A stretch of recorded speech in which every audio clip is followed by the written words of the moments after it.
Get the microphone going. Okay, there we are.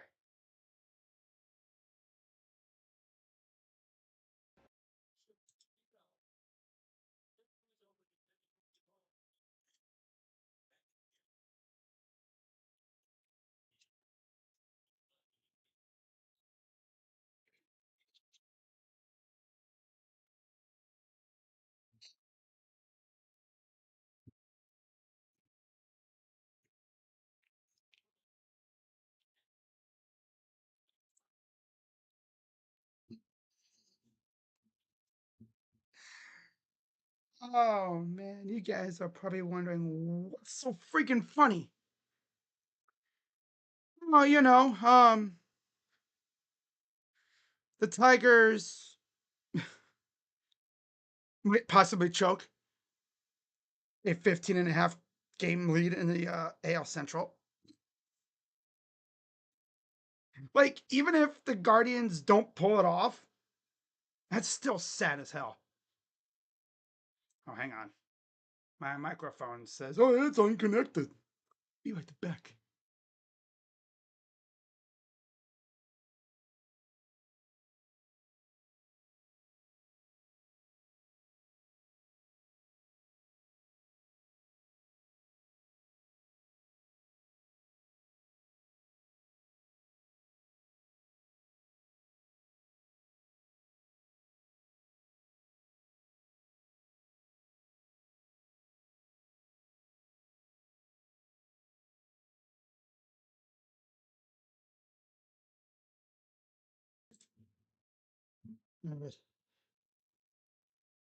We good now? Hey, yo. Sup, loyal to Houston, man? I haven't seen you in a minute. Clinch the final wild card spot of the division. Wait, you talking about which one would I want to have? Division. Yeah, division. All right, but you guys already know the deal. What is going on, everybody? Crazy Dog back with another Cleveland Guardians series recap, series preview live stream. And it's bittersweet because this is the last full week of MLB regular season baseball for the season. A week from today, the regular season ends and things get very, very serious.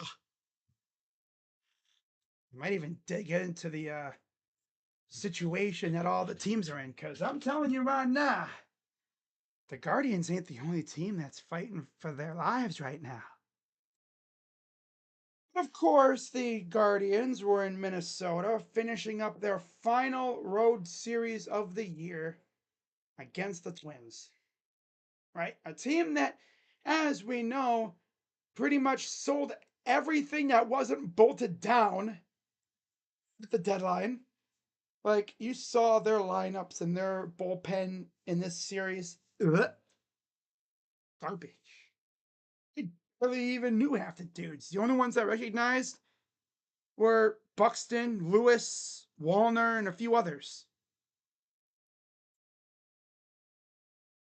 Yeah, it was tough. Oh, game one of the series. The Guardians, of course, were fresh off of sweeping the Tigers. I was kind of afraid, would this team have a letdown? Would they go in with big heads and end up getting humbled? No, actually.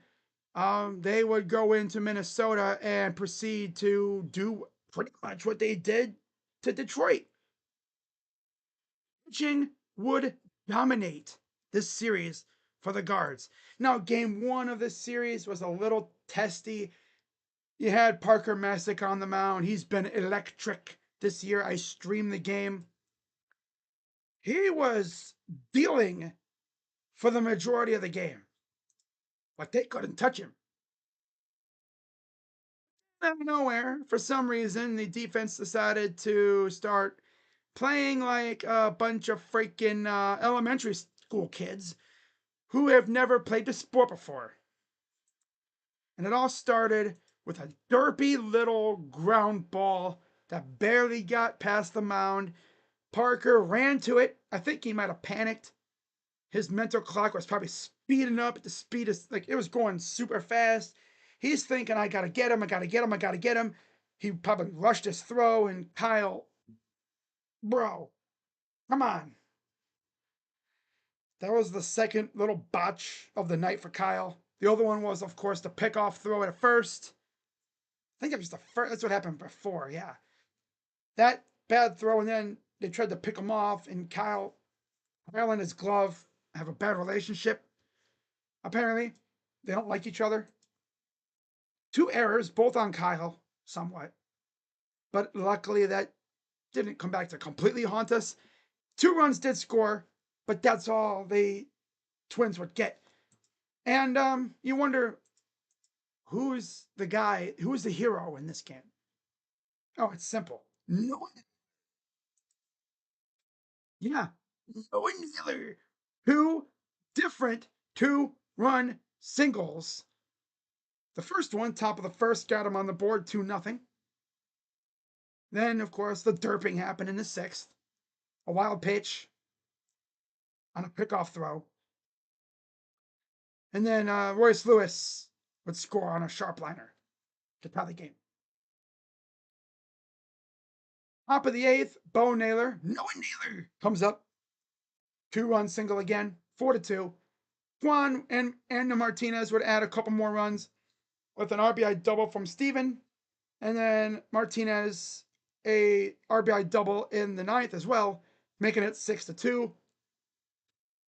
And Cade Smith would go out there and deal a clean 1-2-3 in the 9th inning. Just what you want. And this was after Jacob Junis, because again, pitchers have been run ragged. Junis goes out there and shoves for 2 innings, 4 Ks, beautiful stuff. Cade goes out there, 1 whole inning, bing, boom, boom, no problem. Missing 5 1/3 innings, 5 hits, 2 runs, 1 walk, 9 Ks, 2.08 ERA. Beautiful stuff out of him. Pablo Lopez, 4 innings, 3 hits, 2 runs, 2 walks, 2 Ks. He actually left with an injury because also on a little derp ball, he hustled to it, got it, and like as he was going to make the throw to first, he kind of went down awkwardly on his wrist, I guess, and they took him out. So, yeah, that's tough to see. Hopefully he's all right though. So yeah, the win would go to Junis. He's 4-1 now, 2.78 ERA. Sands would fall to 4-6 with a 4.76 ERA. Now this is big because again, this was game 1 of 4 with a double header the next day. You wanted to try to use as little pitchers as possible. It's like, okay, so we got a double header. You need your starters to shove. And boy, did these guys shove. Slade Cecconi got on the mound first in the first game, right? He was awesome. There was a little period of time where he seemed like he just lost his stuff. I'm beginning to think he found it. That first game, pure magnificence, right? Pure magnificence. Slade Cecconi against Joe Ryan. It helped that the Guardians pounced on Joe Ryan literally from the opening bell, as we would have a solo shot from Jose Ramirez, top of the first, and then Slade would cook. Bo Naylor comes up top 2, solo shot, hang, cool. But then George Valera's like, hey, that's fun. Let me try that. He hits his first major league home run of the year. How about that? He's only been in the majors for a couple weeks, if that, since the start of the month. Finally hit his first home run, and that's beautiful. You love to see that from George. 3-0, just like that. Feeling amazing. And again, Slade's out here just cooking, because that's what he did. He only gave up 2 hits all game. 7 innings, 2 hits, 1 walk, 8 Ks, 4.15 ERA for Slade. They couldn't touch him. Like I said, I think he's found his stuff. Yeah, he's found his stuff. And no better time to do it, too. Find your stuff right now. I'll take that. No, yeah, they continued to just beat the hell out of freaking Joe Ryan. He went 5 innings, 6 hits, 5 runs, 4 earned, 2 walks, 5 Ks, and 4 homers, 3.47 ERA. The last little, I guess, the kill shot was a Daniel Schneemann solo shot. And then there was also a throwing error, too, on a steal. Kwan stole second, and on the throw, Pareda kind of, his ball veered to the right of the second baseman, went into the outfield, and we tie the game. We take a 5-0 lead. And then Bo Naylor would add his second home run of the game. Yeah, 6-0 for no. And it's so funny too, because I don't know if Fred or any of the Twins fans that I know on here, I don't know if they're going to pop in because it is late. But I'm sure if they were watching the game, they know exactly what I'm talking about. Someone on the Twins broadcast essentially said Bo Naylor is a 150 average hitter versus the other 28 teams in the league. But when he sees the Twins in the other dugout, he turns into Aaron Judge. And honestly, that is so damn true. I don't know what it is with Minnesota, but like he sees those guys, he sees the TC on the helmet, and he just turns into Aaron Judge. He has 14 home runs on the year. And this guy has been living practically under the Mendoza line all year. He could actually be able to get over the Mendoza line by the end of the season. It's crazy. Wow. But yeah, Slade Cecconi shoved like a madman. 7-6 now, 4.15 ERA. Only allowed 2 hits the entire freaking game in 7 innings. 1 walk, 8 Ks, 4.15 ERA. Again, I went through Joe Ryan's stats. 5 innings, 6 hits, 5 runs, 4 earned, 2 walks, 5 Ks, and 4 homers. 3.47 ERA. Now, to their credit, Thomas Hatch came in, went the final 4, which is what they needed. You can't afford to, crush your exhaust your bullpen in a doubleheader. So they only used 2 pitchers, as did we. Colby Allard came in for 2 solid innings, 2 hits, 1 run. No, I'm sorry, no, 2 hits, 1. Damn it, 2 innings, 1 hit, 1 walk, 2 Ks, 2.77 ERA for Colby, who has been so huge at times for this team, whether as a spot starter or in that situation as a reliever. And then Thomas Hatch, 4 innings of 4 hit, 1 run, 1 walk, 2 K, 1 homer baseball. So that's one hell of a way to start the doubleheader, right? You essentially got a full cupboard ready to go for game 2. And you knew you would probably need a lot of it with Logan Allen on the mound. You don't know what you're getting out of him. He's like a box of chocolates. You don't know, are you going to get, the amazing Logan that shoves, or are you going to get the one that barely lasts 3 innings? Oh, you know what we got? How about 8 innings, 4 hits, 1 walk, 7 Ks. 4.14 ERA for Logan Allen.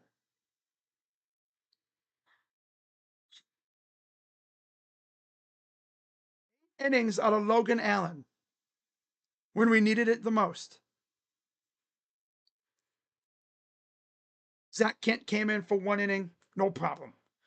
Bailey Ober, the guy who spams changeups. 5 innings, 8 hits, 6 runs, 2 walks, 1 strikeout, 5.32 ERA.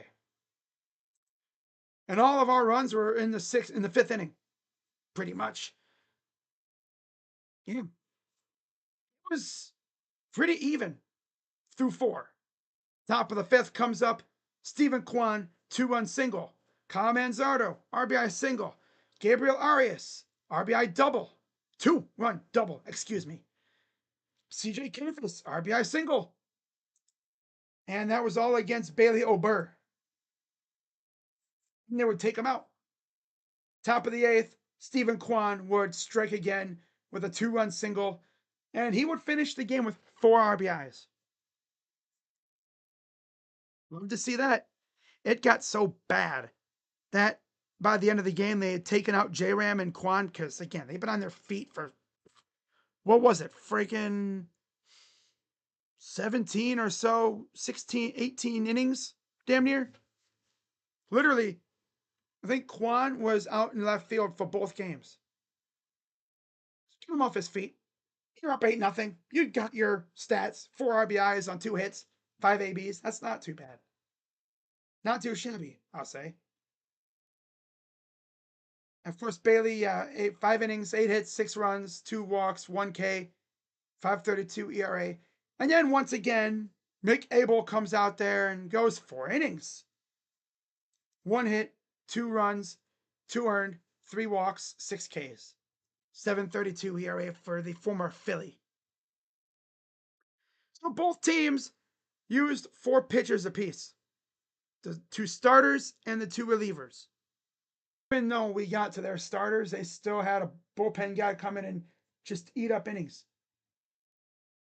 Right? So yeah, Logan Allen, he's now 8-11, 4.14 ERA. Bailey Ober, 5-9, 5.32 ERA.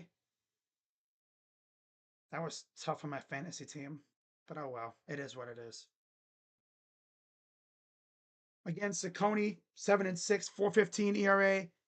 Joe Ryan, 13-9, 3.47 ERA. So then we get to today's game, right? And of course, I'm not watching a minute of this game because the Browns are on. And the Guardians, had Joey C on the mound. He's been rock solid this year, as you know, right? I had high hopes for this game. I was like, man, sweeping the Tigers and the Twins. Now that would be hilarious. Also, don't forget too, while all this is happening, our friends over in LA were putting the brooms to the Tigers. It's like, so that's where we put our broom. We left it in Detroit. How nice of the Braves to use our broom. See what I did there? Because they swept them too. Yeah. Our game, I think, was during their game as well. Their game, I think, ended before ours or whatever. But yeah, the Braves swept the Tigers. That's tough. So yeah, if you're the Guardians, you're in this game thinking, okay, we could potentially tie the division. But I think by the time their game ended, this game was pretty much out of hand, unfortunately. And Stephen Kwan, before people could even get into their seats, would lead the game off with a solo shot on the 3rd pitch. For some reason, Simeon Woods Richardson decided, I'm going to throw a pitch middle low, kind of. Middle tier, like middle lower quadrant, kind of, Not a good spot. And Stephen Kwan made him pay. 104 mile per hour laser beam to right field. They peppered the right field seats. That balcony area in right field, they peppered that area with homers in this series. I don't think we hit a single homer to left field. We might have, but I just don't know. So it's 1-0. And then the Guardians would go up 2-0 with a Bo Naylor sac fly. Things would be okay, right? Troy Cantillo would go out there and he would give up a run. Cody Clemens would hit a single, right? Okay, it's 2-1. Just gotta lock in and keep it that way. And man, this dude was performing some magic getting out of jams. Of course, Oski would come in and give up that run too, by the way. Yeah. Yeah. Sabrowski would come in and give up a run.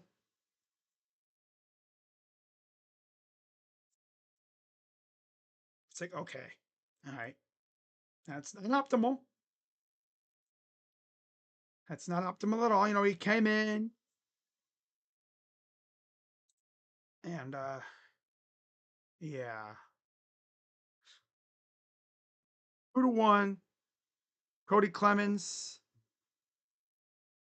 Was that what happened? Let me see here. Yeah.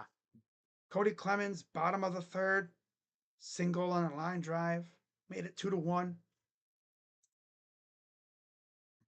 Yep. Made it 2-1. Now, of course, again, that was off of Kentio. Sabrowski comes in after all that. Doesn't give up anything in the fifth. Sixth inning, nothing happens. And then, I mean, of course, you know, Sabrowski gave up a ground rule double. It's a bummer, right? 1 out. Gets the second out on a ground out to Julian. Again, that stupid freaking Green Goblin mask was staring Vogt in the face, thinking, hey, Steven, the game. And Steven's like, but I can't. I've used him so many times. The mask is like, do it. So like Lord Sidious, do it.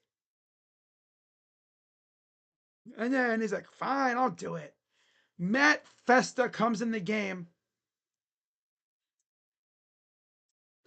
Second pitch against Brooks Lee. Run Tater.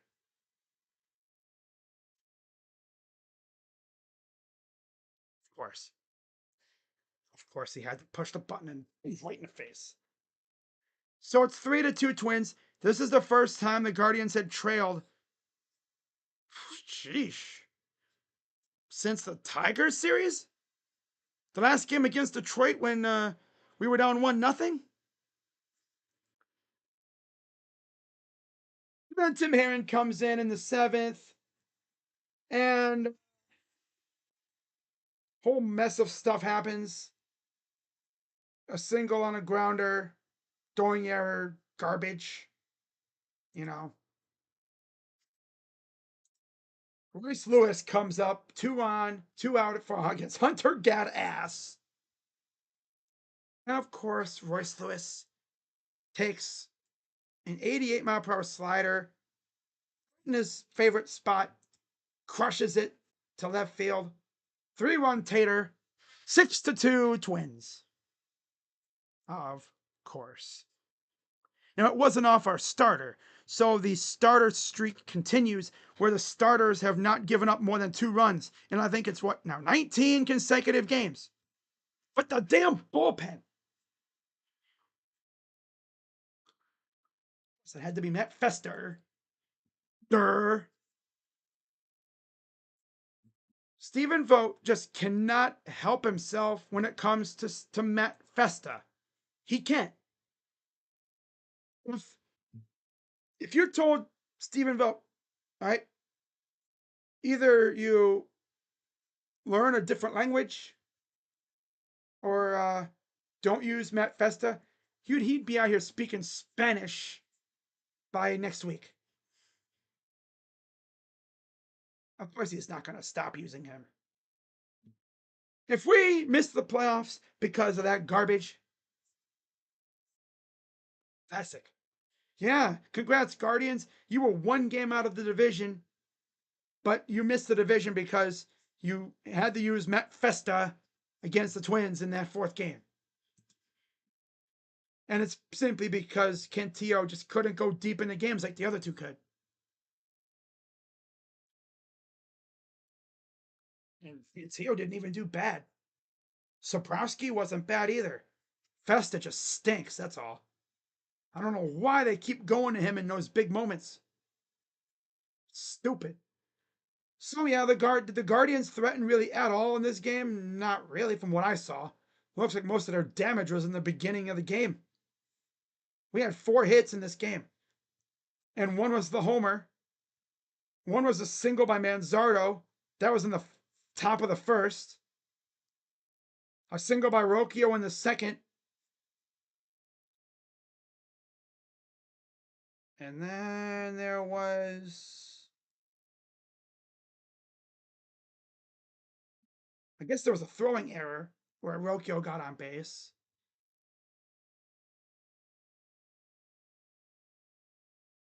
There really wasn't many chances for offense at all. Yeah, the last hit came in the top of the 8th. J-Ram singled on a liner. It's almost like the Guardians offense just ran out of gas from scoring so many runs their last 2 games. You know, I mean, to be fair, playing 27 innings in 2 days is a lot, right?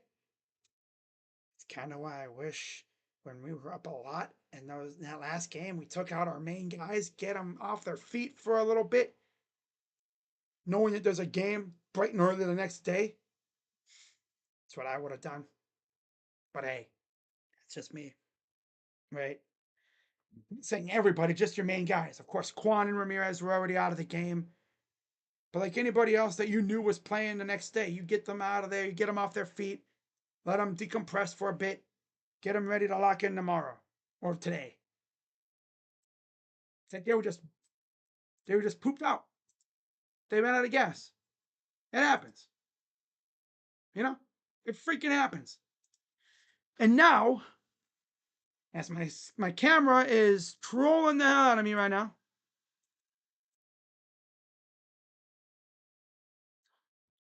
Now, we got the biggest series of the year. I've said that a couple times this year. This is legit the biggest series of the year. Because shout out to shout out to the Mariners, the Rays, and of course the Braves. Because while we were stinking up the joint, they were out doing our dirty work, helping us out. Even though we lost, we're still tied in the final wild card spot, and we're still a game out of first place and a game back of Boston. Now the only thing is we don't have the tiebreaker with Boston. And guess who Detroit plays in the last series of the year? After they're done with us. Boston.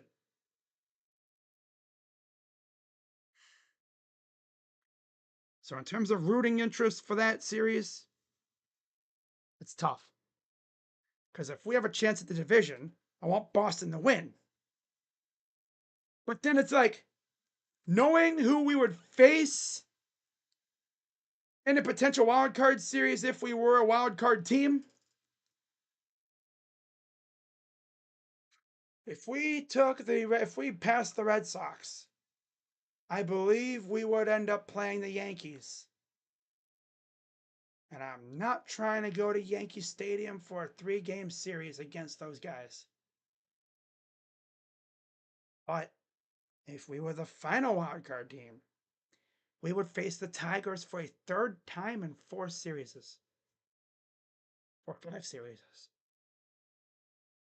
It would go Tigers, Twins, Tigers, Rangers, Tigers. But of course, this one would be in Detroit for 3 games, right? In Detroit. So yeah, against Detroit in Detroit for 2 out of 3 games. And you know damn well you'd be facing Skubal. It's all we'd need, right? If we face the Tigers in the freaking wild card on the road and we eliminate them, that would send that fan base, the entire fan base would be sent to the local insane asylum. Every single one of them would check themselves into the padded cell.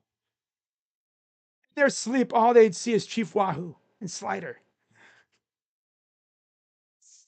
And all they'd hear in their dreams at night is Tom Hamilton.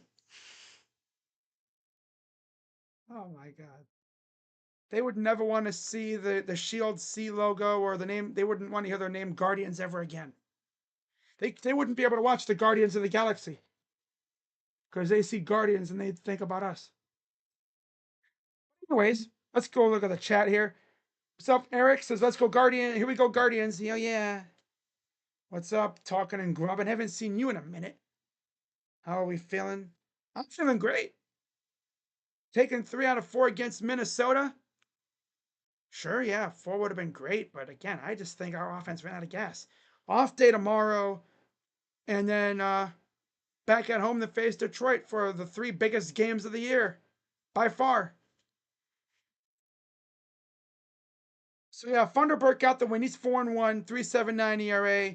Festa 5-4, 4.24 ERA. Simeon Woods Richardson, 5 innings, 3 hits, 2 runs, 2 walks, 3 Ks, and a homer. 4.27 ERA for SWR. Cantillo, 4 1/3 innings, 4 hits, 1 run, 2 walks, 5 Ks, 3.21 ERA. He did good. And our streak of starters allowing less than 2 runs continues that. I think it's at what now? 19 straight? It's freaking insane. Our starters have not allowed more than 2 runs in essentially almost a full month of action. It's crazy. So now, let's talk about this series coming up. By the way, shout out to Spencer Strider. Guardian fan growing up. He shoved. Let me actually look it up. Is he from Ohio? Hitters.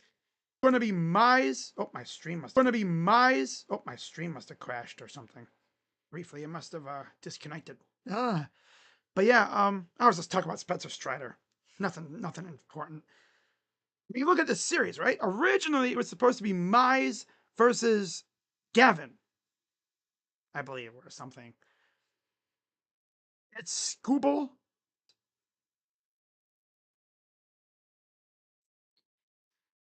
Man. So in order for us to tie the division, ow, I bit my tongue again. I hate that. For us to tie the division, we have to get past Skubal again. The last time we faced him, we actually did pretty well against him. So this will be 2 straight times we're facing him. Yeah. That's going to be fun. Now, of course, they faced Gavin last time he pitched too, and they couldn't touch him at all.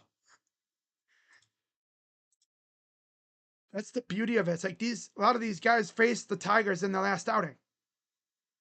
Skubal, of course, 13-5, 2.23 ERA, 233 Ks. Gavin, monster year, 11-5, 3.06 ERA, 161 Ks. Against Tank off him. And Hedges has an RBI. And that's it. Against Gavin, Baez has a homer and 3 RBIs. Carpenter has an RBI. And that's it in terms of runs and stuff. We're going to go over the last starts because we faced the Tigers in their last start. So yeah.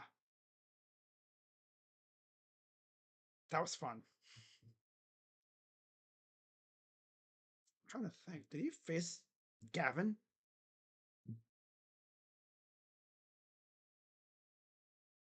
No, he faced Tanner. Yeah, he faced Tanner in his last start. And Tanner will take the mound in game 2 of the series. Wednesday. And he'll be going up against Flaherty, who we also faced and we also beat up on.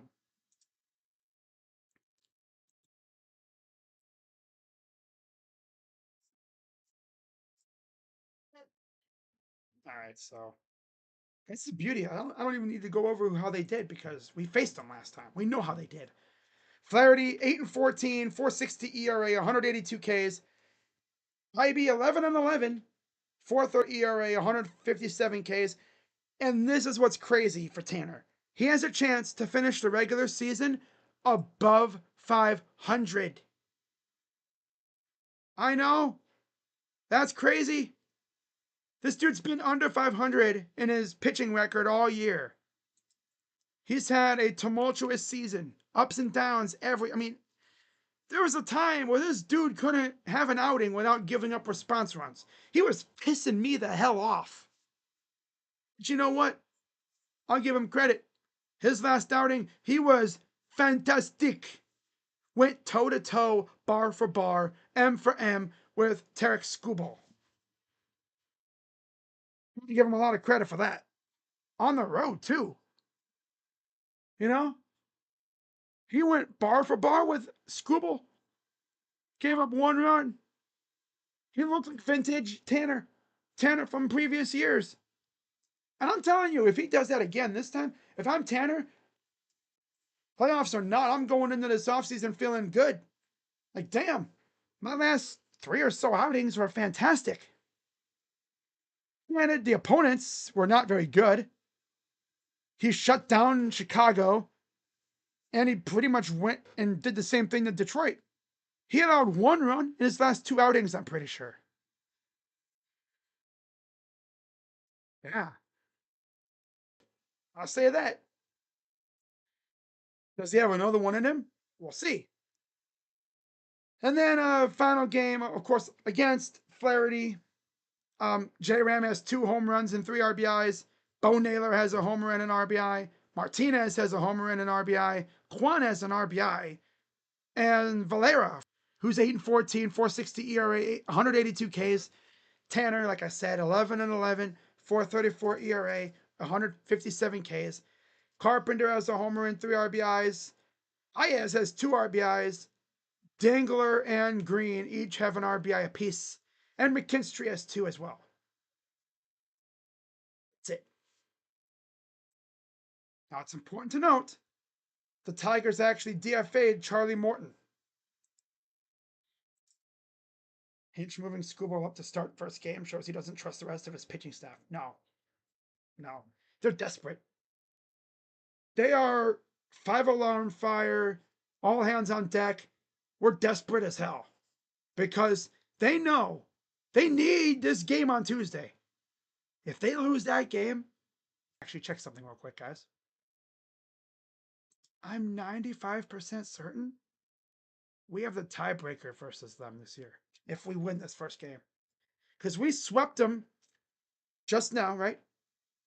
And we took 3 out of 4 in Detroit.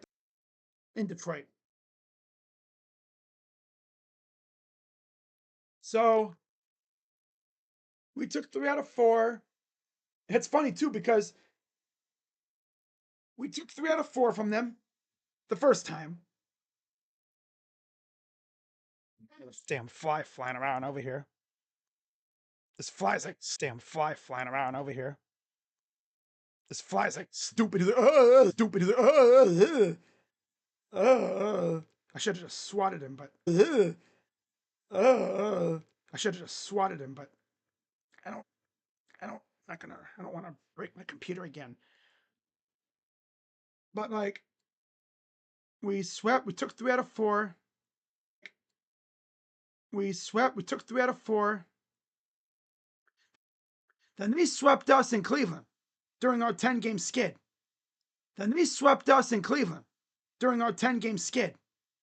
So what do? We go out there and do the same thing to them. In their place this last series before the Twins. And it wasn't even competitive. I mean, the one game, yeah, they tied it up and then we smacked them in the face in extras. But in the next 2 games, they scored 1 run in those 2 games. They got shut down by Williams, and then Tanner Bibee had another masterclass. Wow.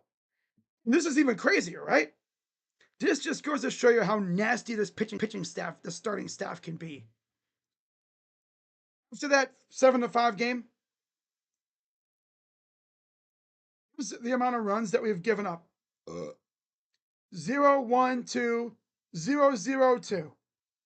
And our starters didn't give up more than 2 runs in any of those starts.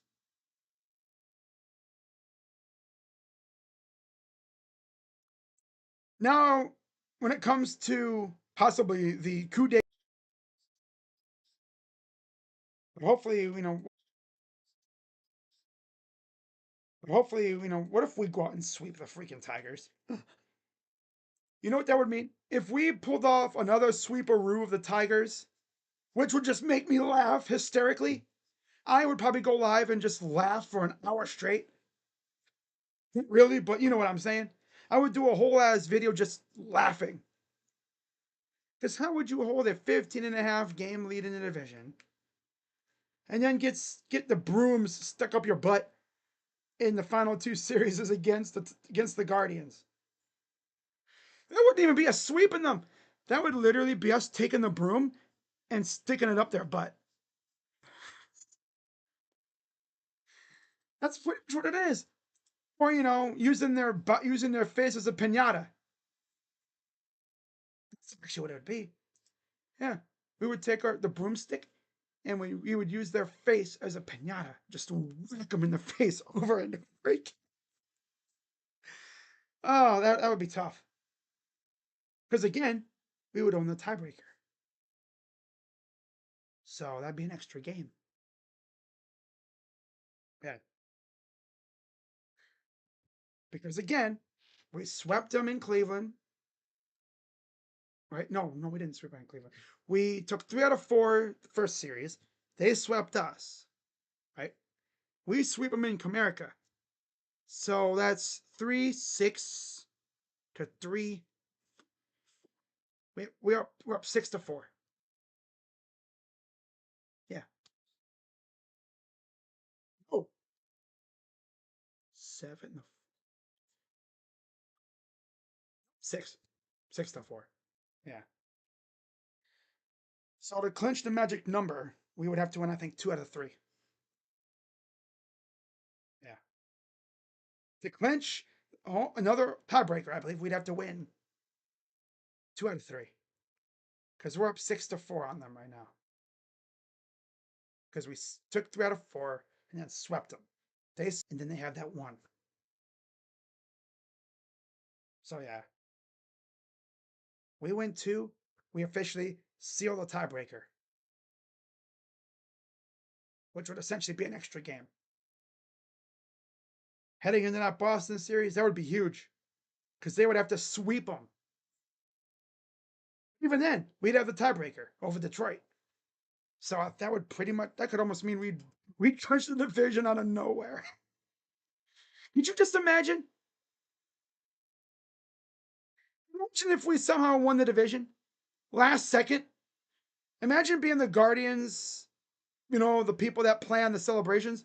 They call up the freaking champagne company, they'd be like, oh crap. It's like, yeah, hello. This is a little late, but can we have like several pallets worth of the buble shipped up to Cleveland? Like by tomorrow or something? Actually, I think what they would do is they would have it on standby. Just in case. Yeah. Honestly, because you don't want to jump the gun, right? You don't want to order it immediately, like when you still haven't clinched. So like if you know you're gonna get it, then you order it. Because again, we have a 6-game homestand. So you really wouldn't need it immediately. But like if you sweep Detroit, you pretty much got it on lock almost. But yeah, so not gonna count my chickens before they hatch though. I've done that many times. And we've been stung by that too. So just have a good series against Detroit. 2 out of 3 would be awesome. But man, a sweep would be hilarious. But I'm not counting on a sweep. They're going to be extra desperate now. Their backs are against the wall. They fooled around enough, and now look what happened. They played with their food, and now their food's ready to freaking tear their face apart. Hinch moving Skubal. That just shows how desperate they are. Some people that are scared heading into the Tigers series because Skubal pitched in the first game. I'm scared. We honestly should have beat him twice. The last game, the second time we faced him at home, we were actually winning that game. And then we blew it in the end because Bo Naylor couldn't sit his ass on a ball, couldn't plop down and block a ball. So, yeah, that's pretty much going to do it for this one. Oh, by the way, I almost forgot. There's still one other game, but it's Parker Messick. Parker Messick on the mound. They've never faced him before, and we don't know who the Tigers are putting on the mound, so that should be fun. Now, as far as me streaming these games, I might do one of them. We'll see. I'm probably going to stream the game on Tuesday. Oh, you bet your butt I am. Skubal versus Gavin. This is the game that we could tie them in the division. Could you just imagine? We're a game back of them in the division. Wow. That's crazy.